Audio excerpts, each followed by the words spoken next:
Salut tout le monde, c'est Enisno et dans cette vidéo je vais vous parler d'un nouveau système que Facebook met en place pour le moment en test à partir de vos photos intimes.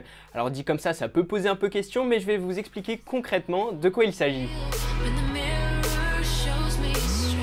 Depuis peu, Facebook teste en Australie, et en Australie uniquement puisque c'est vraiment en phase de test pour le moment, un système qui permet d'empêcher le harcèlement qui consiste à publier sur Facebook des photos dénudées d'une ex ou d'un ex sur les réseaux pour lui nuire. Et cette pratique, ça s'appelle le porn revenge. Pour empêcher cette pratique, Facebook propose à ses utilisateurs, en Australie uniquement pour le moment, de lui envoyer directement à l'avance ses photos intimes pour qu'ensuite, dès que quelqu'un veut les publier, elles soient directement et instantanément bloqués de leur réseau. Donc concrètement, ce qui se passe, c'est que l'utilisateur va s'envoyer à lui-même dans une conversation Messenger les photos qu'il ne veut pas voir sur les réseaux. Donc ce sont ces photos qui sont compromettantes. Et puis ensuite, il va y avoir une démarche pour sur Messenger signaler la photo. Et une fois que c'est fait, l'utilisateur devra supprimer la photo. Et ce qui se passe, c'est que lorsque vous signalez et envoyez cette photo à Facebook, eh bien Facebook va traduire cette photo en une sorte de signature numérique, un code qui permet d'identifier très précisément une photo. C'est déjà ce que Facebook fait lorsque vous publiez des photos. Dès que vous en mettez une, elle a un code, une signature numérique qui permet de l'identifier à chaque fois qu'elle apparaît sur le réseau. Et là, il y a donc un code qui est créé pour votre photo, ce qui fait que dès que quelqu'un voudra publier la même photo, eh bien Facebook sera au courant qu'elle ne doit pas être publiée et donc elle va être impossible à mettre en ligne.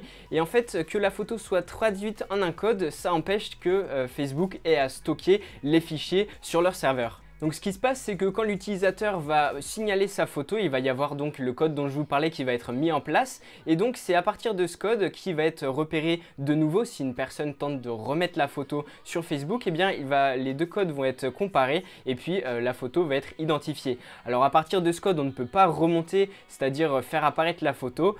Ça ne fonctionne que dans un seul sens. C'est pas parce que vous avez le code que vous pouvez donc afficher la photo, sinon ce serait trop simple. Et ça voudrait dire que la photo est quand même stockée sur Facebook. Alors dit comme ça, vous vous dites quoi finalement? Facebook récupère mes photos puisque je les envoie sur Messenger. Eh bien en fait, c'est un petit peu plus complexe que ça.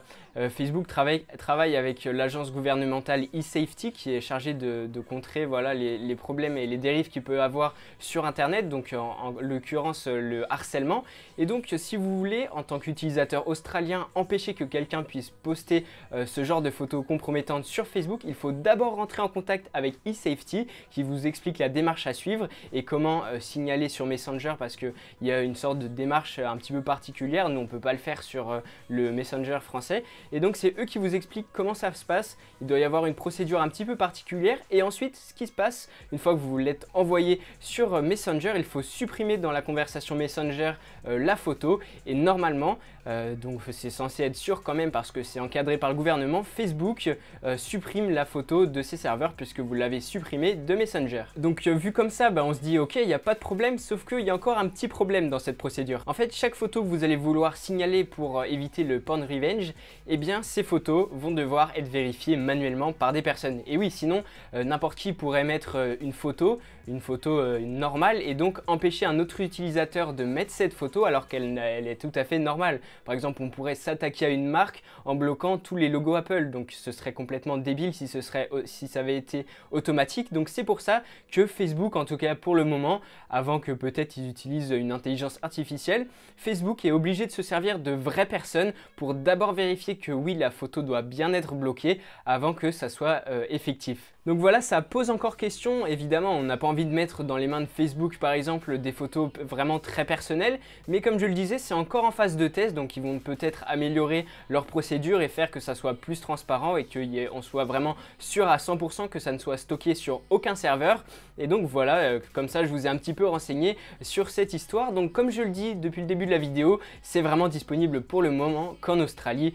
On peut se dire qu'après la phase de test, ça sera diffusé à plus grande échelle dans le monde, mais pour l'instant, c'est en test et on ne sait pas encore pour combien de temps. Voilà pour cette petite vidéo en mode info. Dites-moi si ce genre de vidéo vous plaît juste en dessous dans les commentaires. Vous pouvez aussi me suivre sur Instagram, sur Facebook, sur Twitter. Activez la petite cloche sur YouTube pour être notifié dès que je sors une vidéo. En attendant ma prochaine vidéo, portez-vous bien. On se retrouve très bientôt.